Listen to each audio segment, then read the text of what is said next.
Many people often wonder how countertops are created, especially overlaying countertops. Well, you came across the right video because I'm going to tell you how to create overlaying countertops. But first, let's start off with my mentor, the person I spent the last 10 hours with for my internship. My mentor, his name is Chauncey Fincher, and he's the manager at Kitchen and Bath Transformations, Laguna Beach.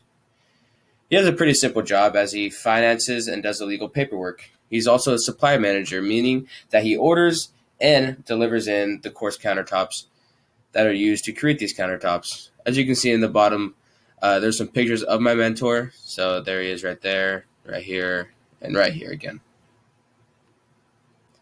So to start off from the very beginning, the materials. The materials needed are earthstone quartz from Australia, as you can see in the top right picture. This quartz is made in Australia and it is shipped to the Long Beach port, which is then picked up by truck and is delivered to Laguna Beach. The water saw, which you can see in the bottom right corner, this is a necessary material for this process, as you will not be able to cut the quartz without a water saw. Glue and adhesive. So the adhesive used is contact cement, as you can see in the bottom left corner. This is just a standard bucket, but it doesn't really matter what one you use. That's just one that I chose, and is one that the Kitchen and Bath Transformations use. It is like a quick setting cement, which holds the quartz in place. And then some final materials that we need are chemicals like ammonia. These is used to clean the final countertops and do a little bit of polishing work. So creating the blueprint for the countertop. So to get the first measurements, a sales representative is sent out to a client's house who filled in a referral form. He goes to their house and he takes measurements of their previous countertop. So he'll go in with rulers and yardsticks and stuff like that. He'll go in and he'll take measurements. He'll write it down on like a piece of paper or a notebook, preferably graph paper, as you can see in the picture down below. He just writes out the model and what it looks like. He just writes it with a pencil. And then, as you can see, he also has units in there. So when it gets back to the shop, you know the exact measurements to draw on the quartz slab. To draw on the quartz slab, it's just quartz. It's just chalk and rulers. Very simple. They just use that to draw on the quartz to get just the blueprint down. So operating the water saw. The water saw isn't as complicated as you may think. The quartz is just placed into the loading area. As you can see in both pictures, you can see the black slab on the water saw. That is the loading area for the quartz. The saw is then slanted. Instead of coming at a 90-degree angle, it comes in at a 45-degree angle. This is because it protects the saw. If the saw came in at a 90-degree angle, it would destroy the saw, making it inefficient. So it comes in at a 45-degree angle to get a nice, clean cut. A laser appears on top of the quartz, so it kind of guides the saw to know, since this is man operated, so you can see where you are cutting. And then water begins to flow onto the quartz, onto the saw to cool down the saw so it doesn't melt in the process, which is a big, huge thing for the water saw, or else we would just use a regular saw. So in this video upcoming, you can see one of the staff workers working the water saw. Obviously, when I was at my internship, I was not able to use the water saw because you have to be trained professional in it, or else you could seriously get hurt. So as you can see in the video right away, he is cranking it with his hand like this. This is it's man operated. It is actually not power to go down the line. So he just does it slowly so it doesn't make any rough cuts or anything. Just to go along. As you can see already, you can see the water coming out from the top of the saw. This is just to cool down the blade so it doesn't melt while it is cutting. So it just keeps on going. And when he brings it back a lot quicker because an initial cut has already been made. There's no need to go over it slowly again.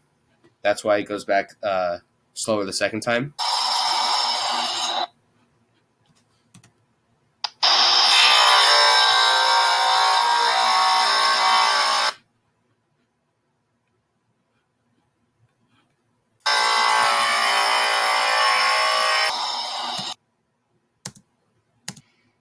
right, so in the next video, it's a close up of the water saw.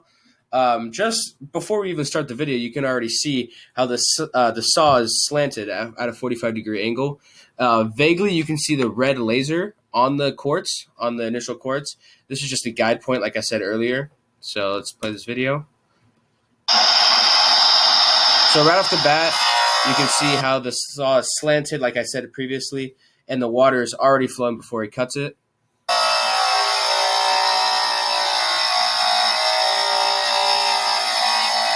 So as you notice here in this video, the initial cut, like I was stating before in the earlier video, the initial cut is often very slow because if you go too fast, it could damage the quartz, and that's what we don't want. So the initial cut is slow and steady, just to make sure and guarantee that you have a nice cut going through the quartz instead of a rigid one that may damage the quartz.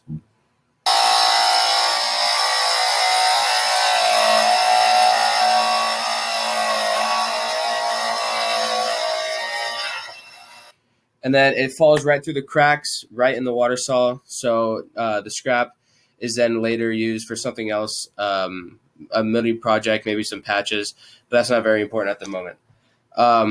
As you can see, once that makes the initial cut, you'll go back quicker because there's no need to go slow because the cut has already been made. That's about it for the video.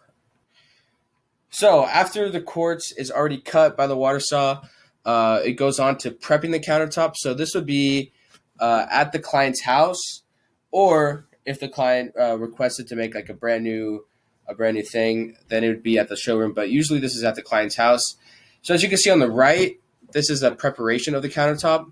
I didn't get a chance to go visit any clients' houses since it was like personal and they didn't want me to go in there. So on the right, you can see just a sample picture that I got from Kitchen and Bath Transformations. It is just a wood thing, and you can see, or like a wood countertop, and then it is prepped already, ready to put the adhesive on it. And as you can see in the bottom picture, that is like an original quartz, or I mean, not an original quartz, but a tile countertop that was very popular in the 80s.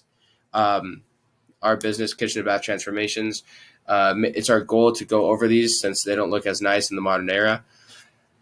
So once the countertop is prepped, we put the contact cement on top of the previous countertop, and then we paste the quartz on top of it.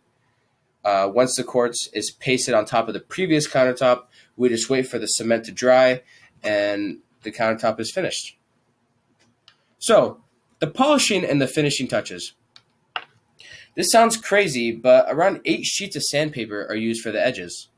I know sounds crazy, like I said before, but these edges of the quartz is actually very coarse and very sharp. So sandpaper is needed to round out these edges. If not, they would be a very dangerous countertop. So on average, they'll go through around 8 to 10 sandpapers using a waxer. And it just goes along the edges of the cut quartz to make it smooth. Water is used in between each sandpaper just to make sure that the waxer is hot and the quartz is cool. The last thing you want is for everything to be melting. And then finally, once everything's finished, ammonia is used to clean and finish the final quartz countertop. So ammonia is used to polish and clean up any final touches that the quartz needs. Quartz is actually a very durable quartz is a very durable stone. So like hard and chemically. So hard cleaners like bleach and ammonia will not seep into the quartz and damage the quartz. That's why it is the best bang for your buck, as I would say. Quartz is definitely the way to go. It is sturdy, stable, hard. It won't break on you. So this is the best service that you can get. So as you can see on the final product, the waxing and the sandpaper is all done.